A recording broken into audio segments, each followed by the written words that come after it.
My dear students, हमारे VIP classes में आपका स्वागत है। मैं विवेक सर आपके लिए ऑप्टिक्स का पहला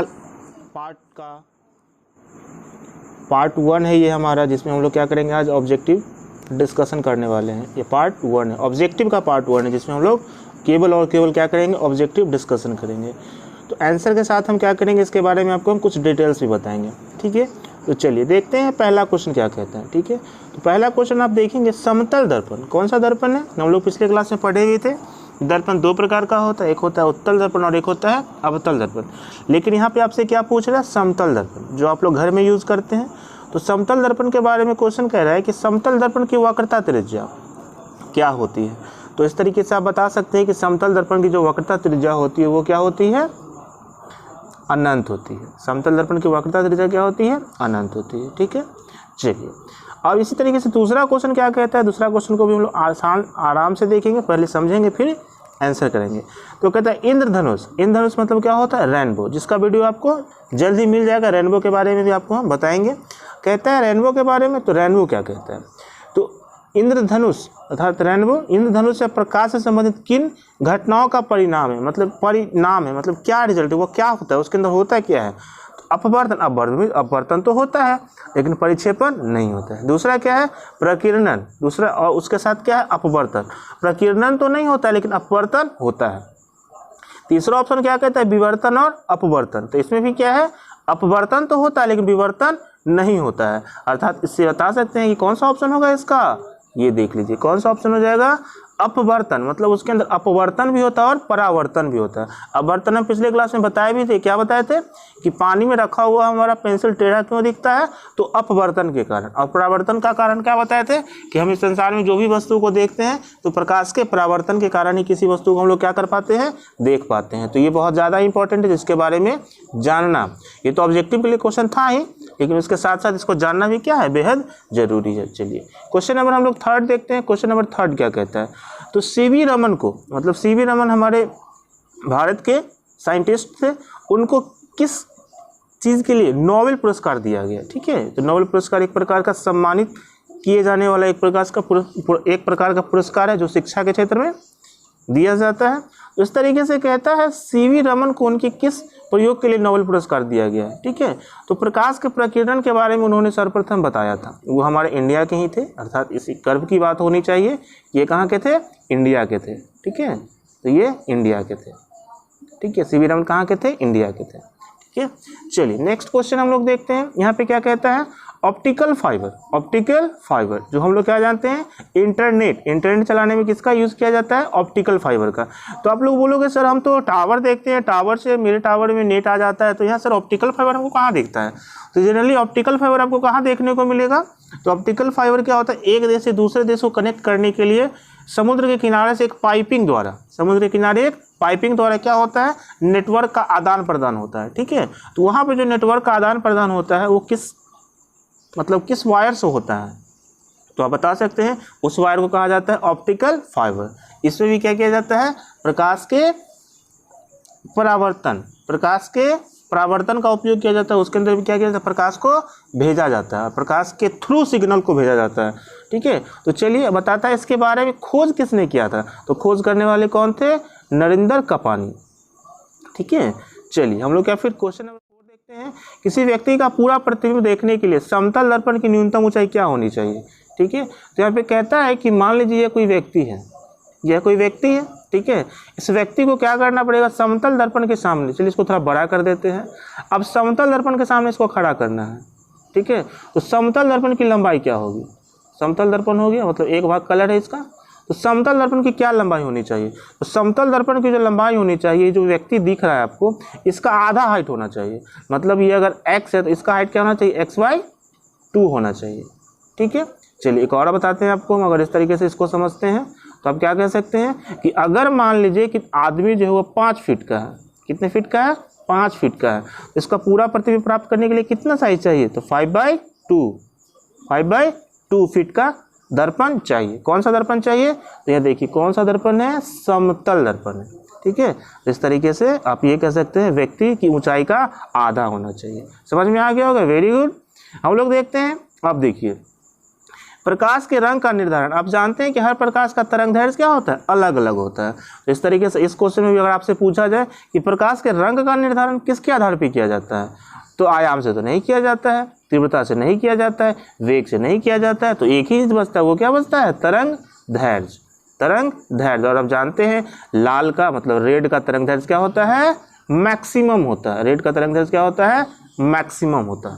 और आपसे फिर पूछा जाए सबसे कम किसका होता है, तो पराबैंगनी किरण का, ठीक है, जिसको हम इंग्लिश में वॉयलेट बोलते हैं। तो रंग, प्रकाश के रंग का निर्धारण किसके थ्रू होता है, आप इसके थ्रू बता सकते हैं, किसके थ्रू, तरंगदैर्घ्य से। चलिए फिर हम लोग नेक्स्ट क्वेश्चन देखते हैं। पृथ्वी से देखने पर आकाश में नीला दिखाई देता है, इसका कारण क्या है, ठीक है। तो अगर आप क्या करते हैं, पृथ्वी से अगर आकाश को देखते हैं तो आकाश आपको कैसा दिखता है, नीला दिखता है। इसका कारण क्या है, तो कारण दिया हुआ है, जैसे कि आप देख सकते हैं, जो आंसर है वो क्या है, ज़्यादा डीप में दिया हुआ है, तो इस तरीके से आप बता सकते हैं। वायुमंडल में सूर्य के प्रकाश के लघुत्तर, मतलब क्या होगा यहाँ पे, लघुत्तर का मतलब क्या होगा, मिनिमम, क्या हो गया, मिनिमम।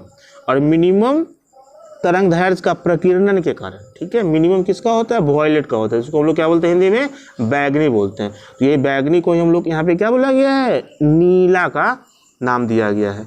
तो क्या आंसर हो जाएगा, वायुमंडल में सूर्य के प्रकाश के लघुत्तम तरंगदैर्घ्य के कारण हमें क्या होता है, आकाश नीला दिखाई देता है। Very good. चलिए क्वेश्चन नंबर 8 क्या कहता है, यहाँ पे हम लोग देखेंगे निम्नलिखित में प्राथमिक रंग कौन कौन सा है, ठीक है। तो प्राथमिक रंग का मतलब क्या होता है, वह 3 रंगों का समूह जिससे कि हम श्वेत रंग प्राप्त कर सकते हैं। वह 3 रंगों का समूह जिससे हम लोग क्या कर सकते हैं, श्वेत रंग प्राप्त कर सकते हैं। और फिर जब श्वेत रंग प्राप्त हो जाएगा तो आप जानते हैं कि किसी प्रिज्म से क्या होता है, किसी प्रिज्म से जब एक प्रकाश जाता है तो वो 7 रंगों में क्या हो जाता है, विभक्त हो जाता है। तो जब आप क्या कर सकते हैं, जब आप एक कलर बना सकते हैं, कौन सा कलर, श्वेत रंग बना सकते हैं, ठीक है। जब 3 कलर के समूह से श्वेत रंग बना सकते हैं तो फिर वो 7 रंग क्या करेगा, वो एक रंग क्या करेगा, फिर 7 रंग को 7 रंग में क्या कर देगा, उसको बदल देगा। तो ये देखिए इसका हो जाएगा, आप इसको ऐसे भी याद रख सकते हैं, RGB। इसके बारे में आपको एक फैक्ट भी बताते हैं, ठीक है। इसके बारे में आपको हम एक फैक्ट बताते हैं, ध्यान से सुनिएगा, फैक्ट बहुत इंपॉर्टेंट फैक्ट है, ठीक है। आप लोग टीवी देखते होंगे, बिल्कुल टीवी देखते होंगे, चलिए लिखते भी यहाँ पे हम लोग टीवी देखते होंगे, मोबाइल देखते होंगे, चलिए एम मोबाइल हो गया, ठीक है। या कोई भी इलेक्ट्रॉनिक देखते होंगे, इलेक्ट्रॉनिक डिवाइस देखते होंगे, इलेक्ट्रॉनिक डिवाइस, ठीक है। तो उसमें क्या होता है, डिस्प्ले होता है, उसमें क्या होता है, डिस्प्ले होता है। चलिए वेरी गुड। जब डिस्प्ले देखते हैं तो उसमें क्या देखते हैं, उसमें आपको सब रंग दिखाई देता है, ऑल कलर आपको दिखाई देता है, ठीक है। ये भी कलर होता है, स्पेलिंग कलर का स्पेलिंग ये भी होता है, ऑल कलर दिखाई देता है। तो क्या उसके अंदर कौन कौन 3 कलर का कॉम्बिनेशन होता है, वो 3 ही कलर होता है। अर्थात हमारे टीवी में जो यूज़ किया जाता है वो 3 ही कलर यूज़ किया जाता है। वो कौन सा कलर यूज़ किया जाता है, तो वो कलर है रेड, ग्रीन और ब्लू यूज़ किया जाता है, ठीक है। तो आप अगर कोई भी इलेक्ट्रॉनिक डिवाइस को देखोगे और उसके कॉन्फ़िगरेशन में जाओगे, कहाँ जाओगे, कॉन्फ़िगरेशन में जाओगे, तो आपको क्या दिखेगा, वहाँ पे लिखा हुआ रहता है कॉन्फ़िगरेशन में, मोबाइल हो गया, टीवी हो गया, वहाँ पे क्या होता है, फीचर्स में लिखा हुआ रहता है, कॉन्फ़िगरेशन में लिखा हुआ रहता है कलर RGB। और वही RGB से लाखों कलर बनाया जाता है, ठीक है। ये बहुत इंपॉर्टेंट बात हो गई, किसी भी इलेक्ट्रॉनिक डिवाइस में कौन 3 रंगों का समूह होता है, तो आप बोलोगे सर RGB का मतलब क्या हो गया, रेड, G फॉर ग्रीन और B फॉर ब्लू, 3 कलर का कॉम्बिनेशन होता है। Very good. चलिए नेक्स्ट क्वेश्चन देखते हैं। अब देखिए प्रकाशीय फाइबर किस सिद्धांत पे कार्य करता है। अगर आप लोगों ने मेरा पिछला वीडियो देखा होगा तो उसमें पूरे बढ़िया तरीके से आपको हम बताए हैं। अगर नहीं देखे हैं तो आप जाइएगा डिस्क्रिप्शन में, उसको हम लिंक दे देंगे, जिसके थ्रू आप देख लीजिएगा पूर्ण आंतरिक प्रवर्धन होता क्या है, उसके बारे में हम डिटेल्स में समझाए भी हैं, ठीक है। यहाँ पे ऐसा नहीं कि क्वेश्चन देख लेना, रेड ब्लू ब्लैक कलर देख लेना तो समझ में आ गया, ऐसा कुछ नहीं होता है, ठीक है। हम लोग क्या करेंगे, इसके बारे में डिटेल्स जानेंगे, ठीक है। तो डिटेल्स जानने के लिए आप उस वीडियो को देख लीजिएगा, इसमें कुछ बात भी आपको हम बताएंगे। क्या बताने वाले हैं, तो प्रकाशीय फाइबर, अभी इसके बारे में क्या बता दिए, इंटरनेट का उपयोग जो किया जाता है, एक देश से दूसरे देश में जो इंटरनेट लाया जाता है, तो समुद्र के अंदर अंदर क्या किया जाता है, एक वायर को भेजा जाता है, और वायर को ही क्या बोला गया है, प्रकाशीय तंतु बोला गया। और तंतु को इंग्लिश में क्या बोला गया है, फाइबर बोला गया है। क्या बोला गया है, फाइबर बोला गया है। ठीक है, उसके अंदर क्या होता है, तो उसके अंदर भी पूर्ण आंतरिक परावर्तन होता है। उसके अंदर क्या होता है, पूर्ण आंतरिक परावर्तन के थ्रू ही किसको भेजा जाता है, सिग्नल को भेजा जाता है, सिग्नल को भेजा जाता है। ठीक है, इस तरीके से आप इसको समझ सकते हैं। ठीक है, चलिए नेक्स्ट क्वेश्चन क्या कहता है, ट्रैफिक सिग्नल में, किसमें कहता है, ट्रैफिक सिग्नल में लाल रंग का ही प्रयोग क्यों किया जाता है। ठीक है, इसका कुछ रीजन भी दिया हुआ है, रीजन को भी हम लोग देखेंगे। तो हम लोग क्वेश्चन को देखते हैं, यहाँ पे क्या कहता है, ट्रैफिक सिग्नल में, ठीक है, लाल रंग का प्रयोग क्यों किया जाता है। तो बता सकते हैं क्यों किया जाता है, क्योंकि लाल रंग का तरंग दैर्घ्य क्या होता है, तरंग दैर्घ्य सबसे अधिक होता है। तरंग दैर्घ्य क्या होता है, सबसे अधिक होता है, और अधिक होने के वजह से, तरंग दैर्घ्य अधिक होने की वजह से क्या होते हैं, काफ़ी दूरी से ही वो रंग हमको दिख जाता है। सोच लीजिए अगर बैगनी रंग का उपयोग किया जाता तो क्या होता, दूर से तो नहीं दिखता और काफ़ी नज़दीक आ जाते तब दिखता। तो इससे इसका मतलब क्या हो गया कि हम लोग का गाड़ी क्या हो जाता, आउट ऑफ कंट्रोल हो जाता है। अर्थात ट्रैफिक सिग्नल में किसका उपयोग किया जाता है, लाल रंग का प्रयोग किया जाता है। और पूछेगा क्यों किया जाता है, तो लाल रंग का तरंग दैर्घ्य अधिक होता है। तो चलिए हम लोग नेक्स्ट क्वेश्चन देखते। चलिए इसके फिर क्वेश्चन क्या कहता है, वही हो गया, बता सकते हैं इसकी तरंग दैर्घ्य सबसे अधिक होती है। इसकी तरंग दैर्घ्य क्या होती है, सबसे अधिक होती है। 12 नंबर क्वेश्चन कहता है, इस पर थोड़ा विचार करें। क्या कहता है, निम्न कथनों पर विचार कीजिए। प्रकीर्णन के कारण सूर्यास्त के समय सूर्य लाल दिखाई देता है। ठीक है, तो ये बात तो सही है, प्रकीर्णन के कारण सूर्यास्त के समय सूर्य हमको लाल दिखाई देता है कि नहीं। ठीक है, चलिए ये तो कथन गलत हो गया। चलिए नहीं सही, प्रकीर्णन के कारण ही, सॉरी सही, ये तो सही हो गया।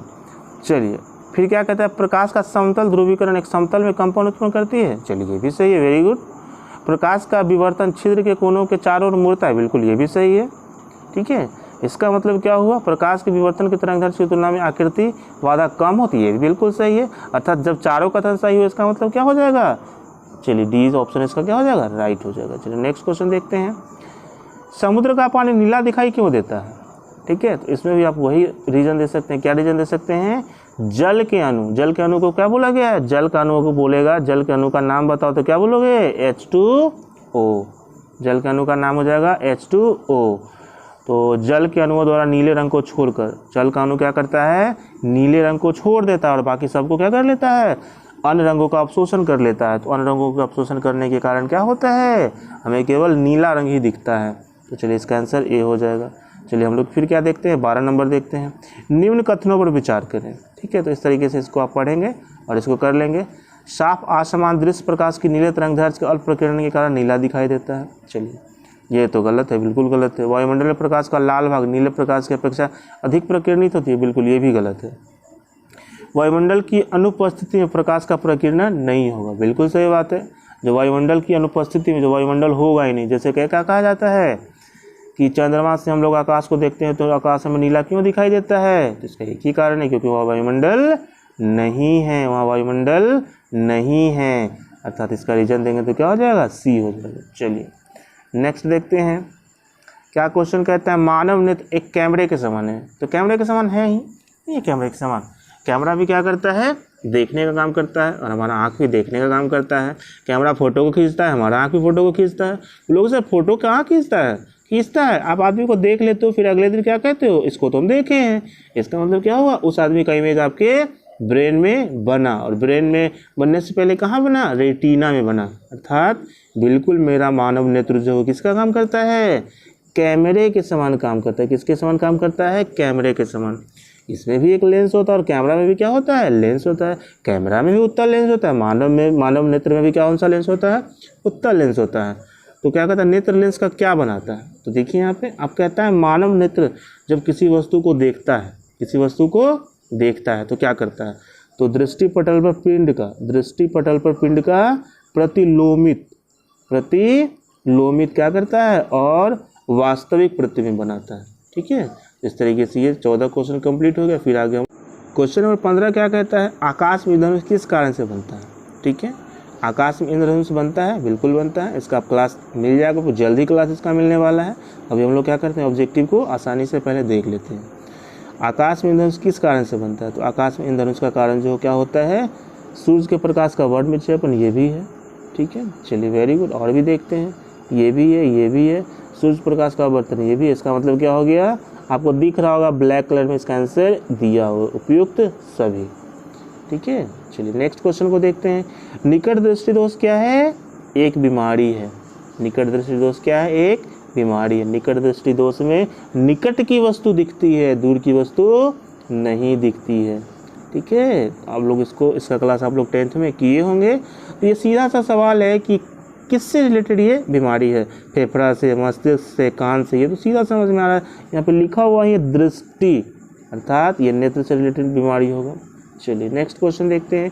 यदि किसी दर्पण के आगे कितनी दूरी पर खड़े रहने पर प्रतिबिंब सीधा दिखाई देता है, वो दर्पण किस प्रकार का हो सकता है। ठीक है, तो सीधा प्रतिबिंब 2 ही दर्पण में पॉसिबल है। वो दोनों दर्पण कौन कौन सा है, समतल और उत्तल।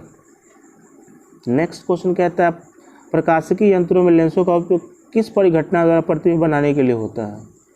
ठीक है, तो इसका आंसर देख लेंगे, क्या हो जाएगा इसका आंसर, अपवर्तन। ठीक है, ज़्यादा डिस्कशन नहीं करते हैं क्योंकि हमारा वीडियो काफ़ी बड़ा हो जाएगा। आप लोग इसको याद कर लेंगे और हम लोग नेक्स्ट क्लास में इसका हम तो टेस्ट भी लेंगे, इसलिए आपको हम यहीं से अनाउंस कर रहे हैं कि नेक्स्ट क्लास में जो होगा क्या होगा, नेक्स्ट क्लास, यहाँ लिख देते हैं नेक्स्ट क्लास एग्ज़ाम। ठीक है, एग्ज़ाम, या फिर आप कह सकते हैं इसको अपने भाषा में क्या कहते हैं, टेस्ट। ठीक है, टेस्ट होगा। चलिए नेक्स्ट देखते हैं। ये तो 10th का ही काफ़ी इंपॉर्टेंट क्वेश्चन है, जो आप लोग काफ़ी याद करते करते थक गए होंगे। ठीक है, ये क्वेश्चन मिलते हैं आप क्या कर देंगे, टिक कर देंगे। प्रकाश का वेग पूछ रहा है, तो प्रकाश का वेग तो आप जानते ही हैं क्या होता है, 3 लाख किलोमीटर प्रति सेकंड। अगर मीटर में कन्वर्ट कर दे तो 3 × 10⁸ मीटर प्रति सेकंड। चलिए नेक्स्ट देखते हैं। प्रकाश के किस सिद्धांत के आधार पर छाया बनता है। ठीक है, तो इसके बारे में भी आप इसको आंसर जान सकते हैं, रेखीय संचरण। तो इसका हम स्पेशल वीडियो बनाएंगे, तो उसमें इसका स्पेशली डिस्कशन करेंगे। यहाँ पे डिस्कशन करने से हमारा वीडियो काफ़ी बड़ा हो जाएगा और आप अच्छा से समझ भी नहीं पाओगे। यहाँ से क्या करेंगे, कॉपी में अच्छा से नोट कर लेंगे, फिर आगे हम लोग देखेंगे, जब बोर्ड पे आएंगे तो बताएंगे। जब प्रकाश द्वारा सघन माध्यम से, अब फिर क्या हो गया, सघन माध्यम को हम लोग इंग्लिश में, आपको मेरा वीडियो देखेंगे तो उसको हम लोग रेयर मीडियम बोलते हैं, और विरल को क्या बोलते हैं, डेंसर मीडियम बोलते हैं। ठीक है, उसका आपतित को क्रांतिक कोण से अगर अधिक हो जाए, क्रांतिक कोण से अधिक हो जाए मतलब क्या हो गया, ये आप मान लीजिए कोई है और यहाँ से प्रकाश गया। ठीक है, और ये पारदर्शी माध्यम है और क्रांतिक कोण आपका ये है, क्रांतिक कोण आपका ये है। ठीक है, क्रांतिक कोण 90 डिग्री है। तो इससे जब अधिक हो जाए, मतलब जिस माध्यम से गया है उसी माध्यम में क्या करे, ये उसी माध्यम में ये लौट आए। देखिए यहाँ पे इसी माध्यम में क्या करे, लौट आए। इसका मतलब क्या हुआ, जिस माध्यम से गया मतलब इस तरीके से गया और फिर क्या हो गया, इसी माध्यम में लौट आया। ठीक है, तो क्रांतिक कोण से क्या हो जाए, अधिक हो जाए, क्रांतिक कोण से अधिक हो जाए। क्रांतिक कोण ये हमारा हो गया। तो क्रांतिक कोण से जब अधिक हो जाए तो इसको बोला गया है पूर्ण आंतरिक परावर्तन। देखिए ऑप्शन में है क्या, जी हाँ ऑप्शन में है, आप बता सकते हैं कौन सा हो गया, ये पूर्ण आंतरिक परावर्तन हो गया। चलिए नेक्स्ट देखते हैं। इंद्रधनुष में रंगों का क्रम क्या होता है। ठीक है, इंद्रधनुष में रंगों का क्रम क्या होता है, तो इसको आप बता सकते हैं, क्या बता सकते हैं, बैजानी, हॉपीनाला, बैजानी, बैजानी, 2 ही चीज़ से देख सकते हैं। बैजानी मतलब बैजानी में कोई ई आ रहा है, कोई ई आ रहा है। बैजानी देखिए यहाँ पे क्या है, पी है, मतलब ये नहीं होगा। बैजानी मतलब आपको 2 ही में, ये तो गलत हो जाएगा, ये तो गलत हो जाएगा। क्यों गलत हो जाएगा, बैजा, जा होना चाहिए, बैजा, ये तो नहीं होगा। तो कौन कौन हो जाएगा, चलिए तो अब एक ही बच गया मेरे पास, कौन सा ऑप्शन बच गया। यहाँ से कलर हम लोग अगर दूसरा कलर चॉइस कर लें तो क्या हो जाएगा, आप बता सकते हैं बैजानी हॉपीनाला, मतलब ये इसका एग्जैक्ट क्रम हो गया। ठीक है, ये इसका आंसर हो गया। नेक्स्ट क्वेश्चन देखते हैं। जल से भरे बीकर की तली थोड़ी उठी हुई प्रतीत होती है, ऐसा क्यों होता है? तो आप मेरा क्लास देखे होंगे तो उसमें आपको बताए थे, हम स्पेशल अपवर्तन का क्लास करवाए थे हम। ठीक है, मान लीजिए कोई ग्लास हो गया। ठीक है, ग्लास में ये क्या है, पानी रखा हुआ है, और पानी में हम लोग क्या करते हैं, पेंसिल को यहाँ पे हम लोग इस तरीके से रख देते हैं। ठीक है, यहाँ से हम लोग कलर चॉइस कर लेते हैं। इस तरीके से क्या होता है, पेंसिल हमको यहाँ दिखाई देता है। ठीक है, तो ऐसा क्यों होता है? तो आप बता सकते हैं ऐसा अपवर्तन के कारण होता है। ठीक है, कौन से किसके कारण? अपवर्तन के कारण होता है। चलिए फिर हम लोग देखते हैं। चलिए क्वेश्चन आ जाता है हम लोग के सामने। अब नेक्स्ट क्वेश्चन कहता है किस गुणधर्म के कारण पानी से भरे बर्तन में डुबाई गई छड़ मुड़ी हुई प्रतीत होती है? तो नॉर्मल क्वेश्चन वही क्वेश्चन था। ठीक है, तो अगर इसमें हम लोग क्या करें, इस तरीके से एक बाल्टी बना लें और बाल्टी में क्या करें, वही क्वेश्चन है, छड़ी, मतलब इस तरीके से हम छड़ी डाल दिए। अब छड़ी हमको यहाँ दिख रहा है, इसका मतलब क्या हुआ, छड़ी मुड़ी हुई क्यों प्रतीत होती है? तो आप क्या बोलेंगे, कलर चेंज करके बताएं आपको हम, अपवर्तन के कारण। ठीक है, अगर अपवर्तन समझना है तो मेरा यूट्यूब पे वीडियो मिल जाएगा जिसको आप अच्छे से समझ लेंगे। चलिए नेक्स्ट क्वेश्चन देखते हैं। कहते हैं जब एक किरण अपवर्तित होती है, अपवर्तित होती है, क्या होती है, अपवर्तित। अपवर्तित का मतलब समझना है, दिखाते हुए बताते हैं। ठीक है, चलिए ये एक मीडियम हो गया, यहाँ से गया। ठीक है, ये इसका लंब हो गया ये। ठीक है, चलिए तो क्या अपवर्तित का मतलब क्या होना चाहिए, अपवर्तित मतलब एक्चुअल में क्या होना चाहिए? अगर ये मीडियम नहीं होता, अगर ये मीडियम नहीं होता तो क्या होता, इस तरीके से निकलता। ठीक है, लेकिन ऐसे ना जाके क्या होता है, ये ऐसे मुड़ जाता है ये।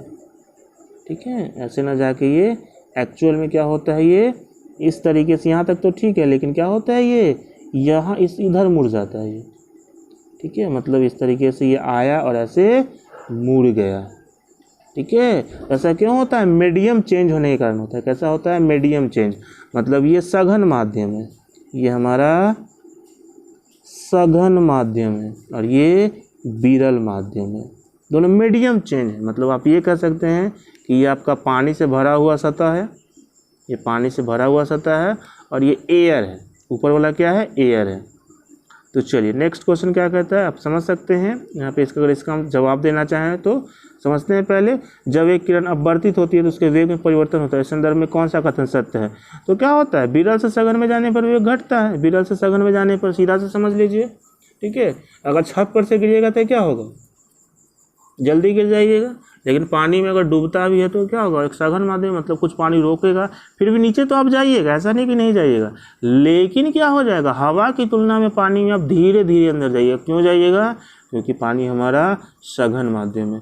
अब कोई बोलिएगा सर सघन और विरल में डिस्कशन करके हमको ये बताइए कैसे हम डिफाइन करेंगे ये सघन है और ये विरल है? तो आप इससे का इंडेक्स निकाल के, मतलब इसका अपवर्तनांक से आप पता कर सकते हैं कि कौन सघन है और कौन विरल है। ठीक है, तो एक एग्जाम्पल आपको दे देते हैं, जैसे एयर। ठीक है, एयर का अपवर्तनांक 1.003 होता है, और डायमंड का क्या होता है, 2.42 होता है। ठीक है, तो आप बताइए कौन सा इसमें सघन है और कौन सा इसमें क्या है, विरल है? बताइए कौन सा सघन कौन सा विरल है? अपवर्तनांक देखिए, इसका हाई अपवर्तनांक है, इसका अपवर्तनांक क्या है, इसका अपवर्तनांक हाई है, इसका अपवर्तनांक क्या है, हाई है, इसका अपवर्तनांक क्या है, इसकी तुलना में लो है, और इसका अपवर्तनांक क्या है, हाई है। इसका मतलब ये डेंसर मीडियम होगा, सघन माध्यम हो गया, और ये क्या हो गया, विरल माध्यम हो गया। ठीक है, समझ में आ गया? चलिए वेरी गुड। तो इसका आंसर तो आप देख ही सकते हैं, बताना क्या है, ये वही हो जाएगा आंसर इसका। चलिए मोटरकारों में क्या किया जाता है, पश्च दृश्य के लिए कौन सा दर्पण उपयोग किया जाता है?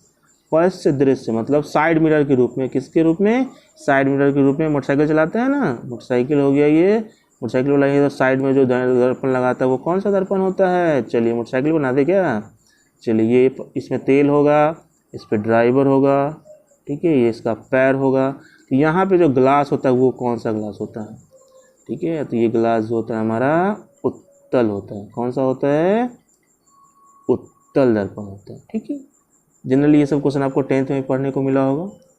दाढ़ी बनाने के लिए प्रयोग किया जाता है। ठीक है, दाढ़ी बनाने के लिए किस दर्पण का, जिस दर्पण का उपयोग किया जाता है उसमें बड़ा बड़ा फोटो बने। किसी सैलून में जाते होंगे तो आपको फ़ोटो कैसा दिखता होगा, काफ़ी बड़ा दिखता होगा और काफ़ी हैंडसम दिखते होंगे। क्यों? क्योंकि वो दर्पण ही ऐसा यूज़ करता है जिसमें क्या होता है, अच्छे लोग भी और अच्छे दिखने लगते हैं और थोड़े अच्छे लोग भी बहुत अच्छे दिखने लगते हैं। इसका मतलब इसमें दाढ़ी बनाने के लिए जो यूज़ किया जाता है वो हमारा अवतल दर्पण है। मतलब सैलून में जाते हैं और सैलून में जाते हैं, अगर कोई मिल जाए व्यक्ति, आपको शिक्षित लोग मिल जाए और पूछे अच्छा दाढ़ी बनाने के लिए आए हो, किस क्लास में पढ़ते हो, तो अगर आप क्लास बताइएगा तो बोलेगा बताओ अभी तुम देख रहे हो जिस आईने में अपना फ़ोटो, उसमें तुम्हारा फ़ोटो बड़ा दिख रहा है। क्यों, क्या बात है, कौन सा दर्पण है? तो आप उसमें डरोगे नहीं। एक शॉर्टकट ट्रिक बताते हैं, ठीक है। जब फ़ोटो बड़ा बने, जब फ़ोटो क्या बने, बड़ा बने, तो अवतल कहना, क्योंकि नाम बड़ा है। और फ़ोटो छोटा बने तो क्या बोलोगे, उत्तल है। उत्तल मतलब 3 लेटर का, अवतल मतलब 4 लेटर का। तो इससे भी आप क्या कर सकते हो, अपने ब्रेन को समझा सकते हो, ठीक है। क्योंकि ब्रेन तो बुड़बक होता है, जैसे समझा दो इसको, ठीक है, वो आपके कंट्रोल में ही होता है। चलिए नेक्स्ट क्वेश्चन देखते हैं। पानी में हवा का बुलबुला वैसे ही काम करेगा जैसे, ये तो सिंपल सा क्वेश्चन है, जैसे अवतल लेंस होता है। अब देख सकते हैं अवतल लेंस की तरह ये बिहेव करता है। अवतल लेंस के बारे में बताए थे, क्या बताए थे, जिसके किनारे का भाग मोटा हो और बीच का भाग पतला हो, और इस तरीके से जब रे को भेजेंगे तो क्या होगा, फैलता है। रे को भेजते हैं तो क्या होता है, फैलता है, ठीक है। तो ये हमारा कौन सा लेंस था, अवतल लेंस था। चलिए नेक्स्ट क्वेश्चन देखते हैं।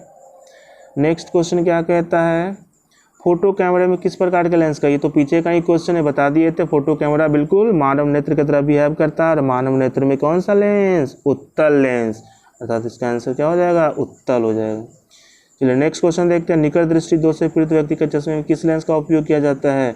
इसमें भी आपको एक ट्रिक बता रहे हैं, मतलब बड़ा बीमारी, देखिए एक निकट दृष्टि दोष होता है, एक दूर दृष्टि दोष होता है। दूर देखिए निकट 3 लेटर का है और दूर 2 लेटर का है, ठीक है। यहाँ से लेटर से ही आपको हम याद करवा देते हैं, ठीक है। ये 2 लेटर का, ये 3 लेटर का है। अवतल देखिए फिर कितने का है, 4 का है, तो 3 के साथ 4 चलेगा, 3 के साथ 4 चलेगा। चलिए कलर चेंज कर देते ताकि आपको भी दिक्कत ना हो। तो 3 के साथ क्या चलेगा, 4 चलेगा, ठीक है। और 2 के साथ क्या चलेगा, 3 चलेगा। अर्थात दूरदृष्टि दोष के लिए उत्तल लेंस का उपयोग किया जाता है।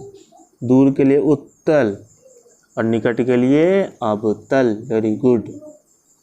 चलिए दूरदृष्टि दोष से पीड़ित व्यक्ति के लिए क्वेश्चन ही आ गया, हम तो समझा ही रहे थे, इस पर क्वेश्चन भी आ गया। वेरी गुड, आप तो इसका आंसर खुद कर सकते हैं, क्या हो जाएगा, उत्तल लेंस। चलिए नेक्स्ट क्वेश्चन देखते हैं।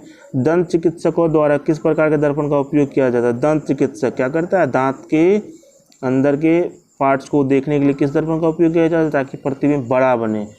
बड़ा बने तो आप दांत की बीमारी को स्पष्ट रूप से वो देख सके। तो इसके लिए कौन सा लेंस उपयोग किया जाएगा, कौन सा दर्पण उपयोग किया जाएगा, सॉरी अवतल दर्पण उपयोग किया जाएगा। इस तरीके से आज का क्लास हमारा ख़त्म होता है। आप क्या करेंगे, इसको याद कर लेंगे। क्या करना है, याद कर लें, ठीक है। और अभी तक अगर आप लोगों ने मेरे चैनल VIP क्लासेस को सब्सक्राइब नहीं किया है, सब्सक्राइब नहीं किया है, क्या करेंगे, उसको सब्सक्राइब भी करेंगे, क्योंकि आपका एग्ज़ाम काफ़ी पास आने वाला है। पास मतलब कहने का मतलब क्या है, जो काफ़ी ज़्यादा इंटेलिजेंट स्टूडेंट्स होते हैं वो एग्ज़ाम को पास समझकर ही पढ़ते हैं, ताकि वो डेली अपना फोकस उस पर कर सकें। अगर आप ये समझ लें कि आपका एग्ज़ाम अरे होगा ना, अभी तो लॉकडाउन चल रहा है, तो इससे क्या होगा, आपके दिमाग को गलत इन्फॉर्मेशन जाएगा। और जब दिमाग को गलत इन्फॉर्मेशन जाएगा, हम बार बार बोलते हैं दिमाग हमारा बुड़बक होता है, उसको जैसे पढ़ाएगा वैसे ही पढ़ेगा, ठीक है। तो दिमाग को आपको ये पढ़ाना होगा कि एग्ज़ाम काफ़ी नज़दीक है, तो क्या करोगे, पढ़ाई आप थोड़ा ज़्यादा करोगे, ठीक है। इसलिए कभी भी एग्ज़ाम के डेट को दूर नहीं समझना चाहिए, नहीं तो आपके प्रैक्टिस में क्या हो जाएगा, बाधा उत्पन्न हो सकता है। तो चलिए फिर मिलते हैं नेक्स्ट क्लास में, ठीक है। वीडियो को लाइक ज़रूर कर देंगे, क्योंकि आपके लाइक के कारण ही आपके लिए हम अच्छा वीडियो लेकर आएंगे। ये पार्ट 1 था, ठीक है। पार्ट 2 में भी आपका स्वागत है, जो हम लोग नेक्स्ट क्लास में करेंगे। वेलकम तो अब ये करते हैं, चलिए फिर वीडियो को बंद करते हैं।